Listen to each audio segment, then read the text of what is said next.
Hello friends, आज है 1 सितंबर और आज से सेबी ने न्यू मार्जिन रूल अप्लाई कर दिया है। बहुत उम्मीद लोगों ने लगाया कि ये पोस्टपोन्ड हो जाएगा, लेकिन ऑलरेडी काफी टाइम्स, ऑलरेडी 2 और 3 टाइम्स पोस्टपोन्ड हो चुका था। सो इस बार सेबी ने रूल को पोस्टपोन्ड नहीं किया है, यानी कि आज से न्यू मार्जिन रूल अप्लाई है, जिसमें बहुत सारे लोग बोल रहे हैं कि क्या हमें सेलिंग के टाइम 20% मार्जिन रिक्वायर्ड होगी, क्या हमें बीटीएसटी ट्रेड नहीं कर पाएंगे, क्या इंटरडे ट्रेडिंग में मार्जिन बहुत ही कम जाएगी, या फिर नाम मिले हमें इंटरडे बंद करना पड़ेगा। हमारा क्या होगा अगर हम फुल टाइम इंटरडे ट्रेडर, हमारा कैरियर क्या खत्म हो जाएगा। तो इस वीडियो में मैं सभी क्वेश्चंस के आंसर दूंगा, आप बिल्कुल टेंशन ना लो। बहुत ही कम चेंजेस हैं अगर आप इन्वेस्टर्स हो, अगर आप स्विंग ट्रेडर हो। थोड़ा सा चेंजेस है बीटीएसटी ट्रेडिंग के लिए, तो उन सब के ऊपर मैं आगे बात करूंगा, आप बने रहो, ठीक है। तो क्या चेंजेस हुआ, क्या बेसिकली बताऊं ना, मेन प्लेजिंग जो होता था ना, प्लेजिंग में सबसे ज्यादा चेंजेस है।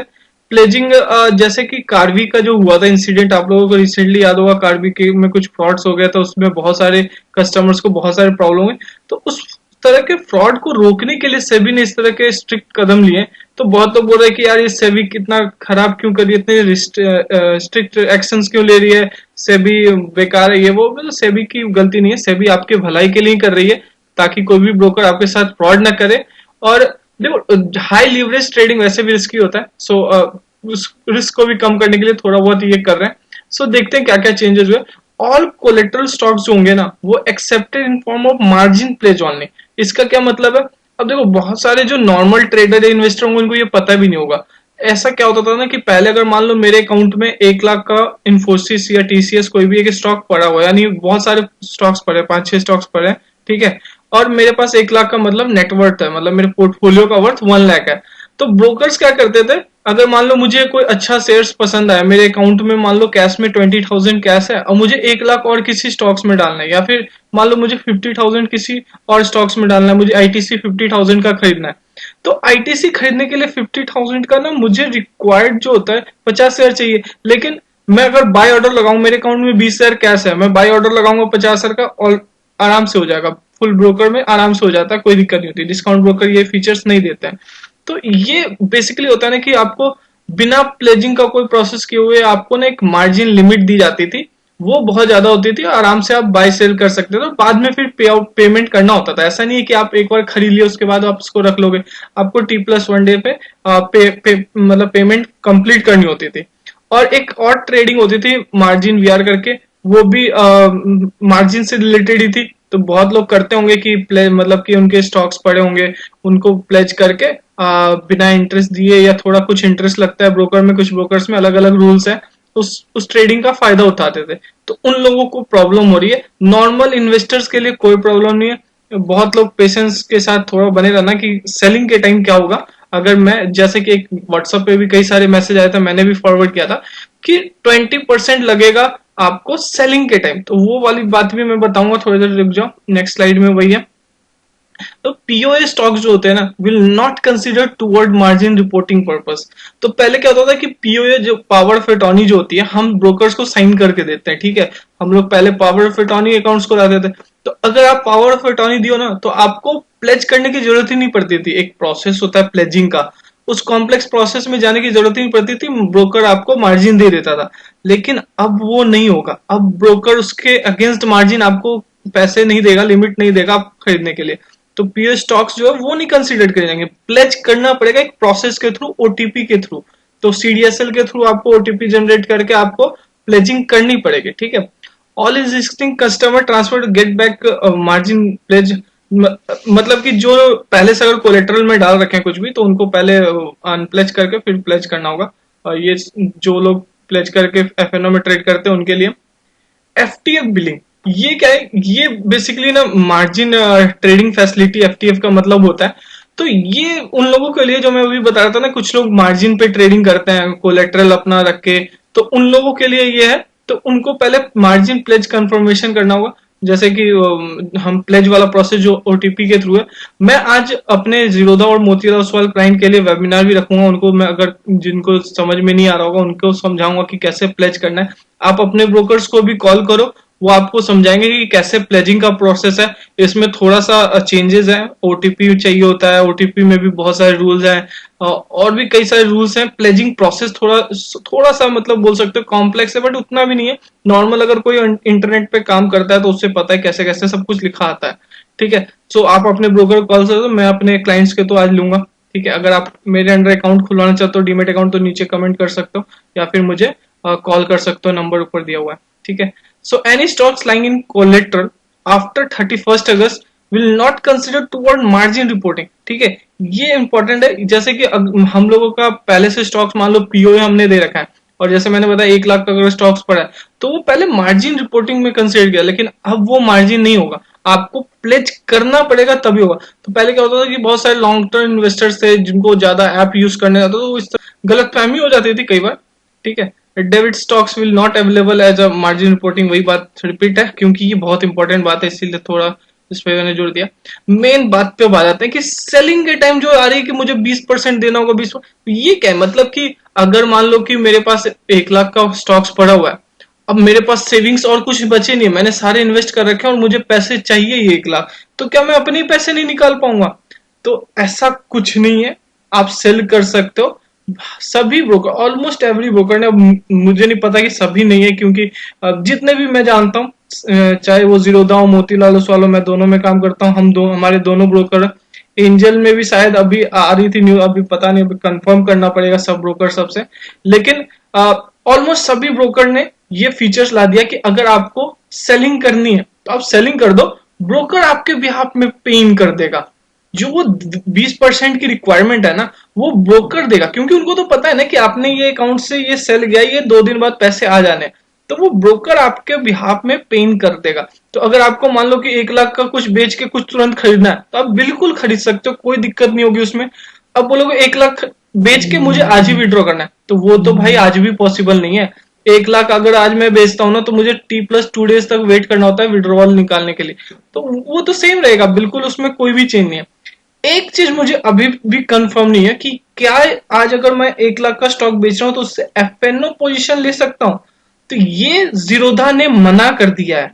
ठीक है, जीरोधा ने इस पे मना किया है। मैं मोतीलाल ओसवाल से आज अभी कंफर्म करके जब वेबिनार लूंगा तो मैं बता दूंगा, और बाकी ब्रोकर्स भी आप इसमें कंफर्म कर लो कि स्टॉक बेच के, मतलब कि आज मान लो मेरे पास आईटीसी 1 लाख के पड़े हुए हैं और मैं आईटीसी को आज बेच देता हूँ, पूरे के पूरे शेयर्स बेच देता हूँ, तो क्या उस पोजीशन से मैं उसके आईटीसी या किसी और स्टॉक के निफ्टी के फ्यूचर्स ले सकता हूँ, तो या ऑप्शंस?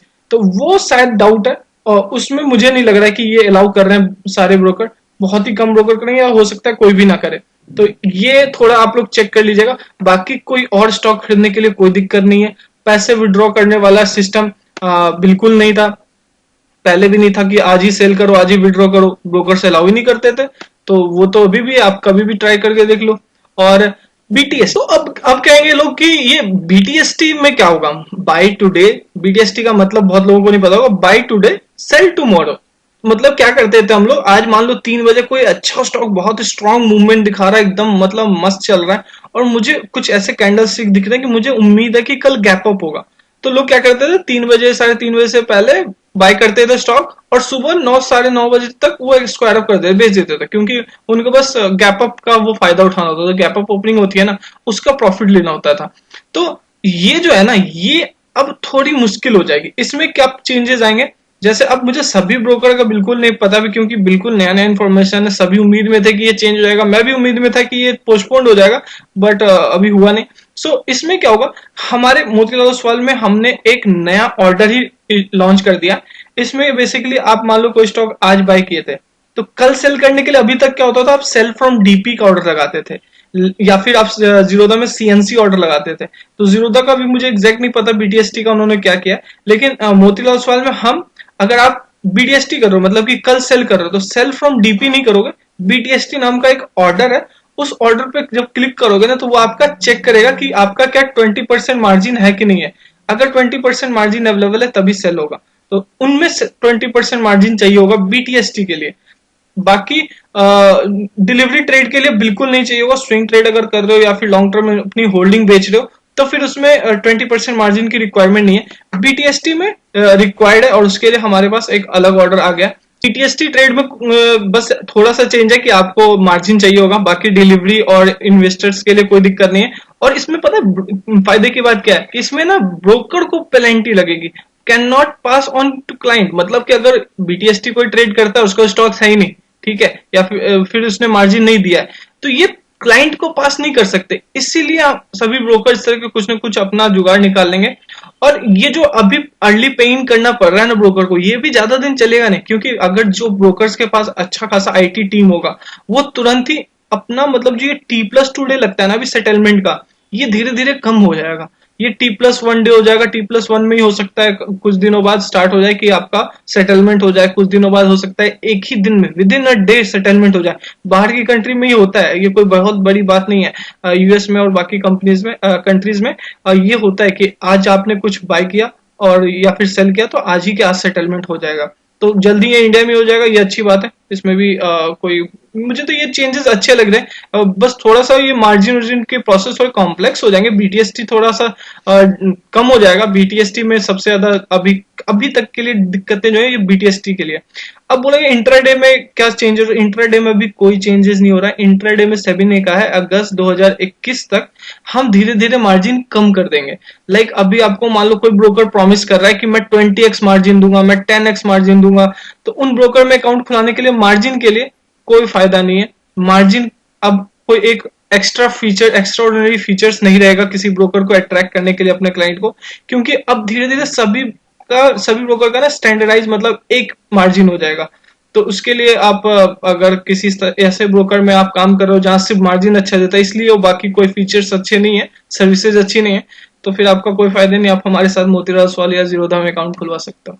अगर मैं लिमिट की बात करूं तो पहले क्या था कि पहले आपको लिमिट मिलता था जो लेजर में बैलेंस है, कैश बैलेंस, ठीक है, जो कोलेट्रल आपने दे रखा है प्लेज करके, या फिर डेबिट कोई स्टॉक है, तो उसके भी कुछ हेयर कट लगा के आपको मिलते थे लिमिट, ठीक है। तो ये सब अभी तक 31 अगस्त तक होता था, आज 1 सितंबर हो गया, आज से ये नहीं होगा। अब क्या होगा, अब क्या होगा कि आपको जो लेजर में पैसे हैं, क्रेडिट है, लेजर में जो भी कैश बैलेंस है वो plus collateral through margin pledge, ठीक है, यहाँ सिर्फ कोलेटरल नहीं, कोलेटरल थ्रू मार्जिन प्लेज, मतलब यहाँ पे आपको प्लेजिंग करनी पड़ेगी। तो ये प्लेजिंग मतलब ऐसा निगेटिव वर्ड है, बट इसको एज अ निगेटिव मतलब मैं तो कहता हूँ ये बहुत ही अच्छा है, क्योंकि यहाँ पे आप बिल्कुल आप प्लेज कर रहे हो एक ऑफिशियल तरीके से, सीडीएसएल से ओटीपी जाएगा, उसके बाद ही प्लेज होगा। उस प्रोसेस पे भी मैं प्लेजिंग पे आऊंगा अभी। तो ये अच्छी बात है, ये आप ही के लिए अच्छी चेंज है, तो इसमें सभी को गाली देने वाली कोई बात नहीं होती है, ठीक है। Margin place facility made available, तो हमारे ब्रोकर में ये अवेलेबल करा दिया है, सभी ब्रोकर में हो गया होगा आई थिंक, क्योंकि सभी ऑल प्रिपेयर्ड थे, बट वो सभी को बोल रहे थे कि हम प्रिपेयर्ड नहीं, क्योंकि उनके उनके लिए थोड़ा ये बहुत ही जो ये मुश्किल है ना, ये जो चेंजेस है ये ब्रोकर्स के लिए काफी बेकार है, क्योंकि उनके टर्नओवर थोड़े कम हो जाएंगे और बहुत सारी चीजें उनके लिए चेंज है, हमारे लिए कुछ चेंज नहीं है। मतलब चेंजेस है बट उतने कुछ नहीं है, खाली बीटीएसटी ब्रोकर्स के लिए थोड़ा सा प्रॉब्लम है। तो अब मैं आता हूँ कि प्लेजिंग के ऊपर, ठीक है, प्लेजिंग का क्या चेंजेस हुए हैं, क्या प्रोसेस हुए। अभी तक जो भी बात की स्विंग ट्रेडर और इन्वेस्टर्स और इन सब इंट्राडे ट्रेडर के लिए अभी कुछ खास चेंज नहीं है, वो लोग के लिए धीरे धीरे चेंज होंगे। मार्जिन जैसा मैंने बताया, तो आप अगर इंट्राडे ट्रेडिंग हैवी मार्जिन पे करते हो, आपका कैपिटल कम है, तब भी आप लिवरेज लेके ट्रेडिंग करते हो, तो ये धीरे धीरे आपका जो एंजॉय कर रहे हो ये चीज, ये धीरे धीरे खत्म हो जाएगा। तो इसके लिए आप वेल प्रिपेयर्ड रहो, इसमें सभी आपकी ही भलाई के लिए कर रहे हैं। हाई लिवरेज ट्रेडिंग ना बहुत ही रिस्की होता है, और लिवरेज खत्म नहीं हो सकती। लिवरेज, बिना लिवरेज ट्रेडिंग के तो मतलब सबके धंधा पानी, सबका पैसा खत्म हो जाएगा ना, क्योंकि बिना लिवरेज के तो ब्रोकर्स भी नहीं कमा पाएंगे, ना एक्सचेंज कमा पाएगा, ना गवर्नमेंट कमा पाएगी। तो लिवरेज ट्रेडिंग होगी, बट एक स्टैंडर्ड होगी, 5x 2x 4x something like that, मतलब एक फिक्स हो जाएगा।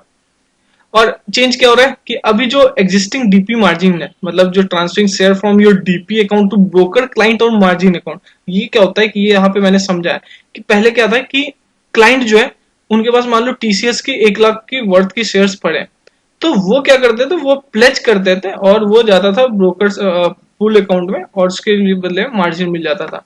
तो अब क्या है कि अब वैसा नहीं होगा, अब आपके ही अकाउंट में वो रहेगा, आपके अकाउंट से वो कहीं नहीं जाएगा, और वो प्लेज हो रखा होगा ब्रोकर्स के पास, ठीक है। तो इसमें ये आपके लिए अच्छा है, उसके बदले वो ब्रोकर आपको लिमिट देगी, आपको ओटीपी ऑथेंटिकेशन देना होगा, मतलब आपको एक ओटीपी आएगा सीडीएसएल के थ्रू, आपको वो बताना होगा। इसमें भी बहुत सारे तो इस प्रोसेस को समझ लीजिए आप अपने ब्रोकर से कैसे करना है, कहाँ पे लिंक आएगा। पहले आपको एक लिंक जनरेट करना होगा जो आपके मेल और मोबाइल पे जाएगा, उस लिंक के थ्रू जाना होगा। ब्रोकर के टर्मिनल से नहीं होगा, ब्रोकर के टर्मिनल से आपको पहले एक लिंक जनरेट करना होगा, लिंक आपके ईमेल और मोबाइल पे जाएगी, उस लिंक के थ्रू जाके आपको एक ओटीपी जनरेट करना होगा। ठीक है, तो ये थोड़ा प्रोसेस आप अपने ब्रोकर से कंफर्म कर लो कैसे कैसे है। ठीक है, मैं अभी अपने क्लाइंट्स को तो अभी करूंगा वेबिनार आज। क्लाइंट विल बी पैन और वही सब ओटीपी डाल के ये क्या क्या वहां पे मैंने लिख रखा है, तो ये अपने क्लाइंट्स के लिए पीपीटी है। बट यहाँ पे आप पढ़ सकते हो कि आप लोगों का क्या क्या चेंजेस होगा। सेम सेम ऐसे ही आई थिंक सभी ब्रोकर ने सभी ऐसा ही प्रोसेस लगा रखा होगा, तो आप पढ़ सकते हो या फिर उनको कांटेक्ट कर सकते हो। तो ये जो वेर के ऊपर है ना, वैल्यू एट रिस्क इम्पैक्ट और वेर जो है ना, ये ऐसा ही कुछ चेंज हुआ है कि कैश मार्केट में 20% अपफ्रंट मार्जिन चाहिए होगा एटलीस्ट। ठीक है, जैसे बाई करते समय हमें 20% का एटलीस्ट मार्जिन चाहिए होगा जब हम डिलीवरी वाला बाई कर रहे होते हैं तो। और बाय और सेल बोथ साइड रिक्वायर्ड है, बट क्योंकि ईयूडी मतलब end of day compliance margin to meet, मतलब कि एंड ऑफ द डे जैसे कि मार्केट खुला उस समय 20% मार्जिन देके बाय कर लो, but end of the day आपको पैसे देने होते हैं पूरा। ठीक है, मार्जिन मीट करना होता है। और एक्सचेंज वेरिएट इज एप्लीकेबल। ठीक है, ये बिल्कुल ये कैलकुलेशन है, ये हमें उतना नहीं आना। और sell on sell where is exempted. ठीक है, यहाँ यही बात मैं बता रहा था, अभी मैंने बता दिया पहले ही आपको कि ये जो वेर है ना, ये एग्जेम्प्टेड है if we do early pay in. तो अर्ली पेइंग जो है ये ब्रोकर कर देंगे आपके लिए, तो इसमें फिर दिक्कत नहीं होगी। अगर आपका ब्रोकर नहीं कर रहा है तो फिर दिक्कत है, और आपको ये पता करना होगा कि आपका ब्रोकर कर रहा है या नहीं। बहुत सारे ब्रोकर है, मैं सबका नहीं पता कर सकता था। ठीक है, if we sell do early pay in the same amount will be available for take another position. ठीक है, वही बात मैंने आपको बता रखा है कि आपको अगर कुछ खरीदना है तो यहाँ पे आप खरीद सकते हो। ठीक है, जैसे सेल अमाउंट मान लो 100 रुपए, तो आपको अवेलेबल मार्जिन टू ट्रेड 100 रुपए दिखेंगे, उसमें कोई दिक्कत नहीं होगी। ठीक है, बाकी मैंने ऑलमोस्ट सब कुछ आपको होप सो क्लियर कर दिया है। अगर आपको अभी भी कोई डाउट है तो आप मुझे कमेंट सेक्शन में पूछ सकते हो, मैं आपको रिप्लाई जल्द से जल्द करने की कोशिश करूंगा। या फिर आप मेरे टेलीग्राम ग्रुप नीचे लिंक दिया हुआ है, उस ग्रुप में ज्वाइन करके आप मुझसे पूछ सकते हो। वहां पे भी मैं और बाकी मेंबर्स आपकी हेल्प करने की कोशिश करते हैं इस तरह की कोई भी छोटी मोटी क्वेरीज पे। मैंने कल भी थोड़ा बहुत इस पे ट्राई किया था समझाने का, बट मुझे लगा एक वीडियो बनाना जरूरी है, बहुत लोगों को ये समझ में नहीं आ रहा। तो इसमें कोई डरने वाली बात नहीं। अगर आप लॉन्ग टर्म इन्वेस्टर हो, स्विंग ट्रेडर हो, कैश में आप ट्रेड करते हो, तो सेलिंग के टाइम कोई दिक्कत नहीं है, तो आप इसमें टेंशन मत लो। वो जो वायरल मैसेज था उसमें सही बात, चेंजेस जो है वो सही है, बट ये चेंजेस ब्रोकर ने एक कुछ लूपहोल्स है उसके आराम से हो जाते हैं। बट अब ये पता कर लो कि एफएनओ ट्रेडर हो तो एफएनओ के लिए वो चीज यूज कर सकते हैं कि नहीं। और मार्जिन प्लेजिंग का प्रोसेस आप लोग देख लेना। कल का फॉल इसके कारण था या ना, ये कहना बहुत मुश्किल है मेरे लिए, क्योंकि ये चेंजेस के कारण कुछ सेलिंग आई होगी। जस्ट लाइक मैं समझाता हूँ सिंपल क्या हुआ होगा कि अगर मान लो किसी ने प्लेज करके कोई स्टॉक लिया होगा, तो उनको अब अनप्लेज करके फिर से प्लेज करना होगा, उनको कई सारे चीजें मेंटेन करनी होगी। मान लो मार्जिन कम हो रहा होगा, तो वहां पे हो सकता है सेलिंग प्रेशर थोड़ी सी उसकी वजह से आई हो। ठीक है, नो डाउट उसकी वजह से थोड़ी प्रेशर आ सकती है, लेकिन ये जो वो प्रेशर हो सकता है फिर और सेलिंग को ट्रिगर कर दिया और कल ज्यादा गिर गया। तो आज अगर रिकवरी आती है तो समझ लेना इसी कारण फॉल हुआ था। अगर नहीं आती है तो फिर कुछ और कारण है, उसके ऊपर मैं वीडियो फिर बनाऊंगा जैसा भी मार्केट रिएक्ट करता है। So thank you so much guys for watching this video. अगर आप इस चैनल पे नहीं हो तो मैं इस चैनल पे stock market, investment, finance, personal finance से रिलेटेड वीडियोस बनाता रहता हूँ। आप इस चैनल को सब्सक्राइब कर देना, इस वीडियो को लाइक जरूर कर देना ताकि ज्यादा से ज्यादा लोगों तक पहुंचे। सभी व्हाट्सएप ग्रुप में इसको शेयर करो, सभी को ये इन्फॉर्मेशन चाहिए होगा, बहुत लोग अभी भी डाउट में है। सो डरने वाली कोई बात नहीं, इसलिए ज्यादा पैनिक ना क्रिएट करें, सभी ग्रुप में शेयर करें इसको। और thank you so much guys for watching this video. Bye bye, happy investing and trading.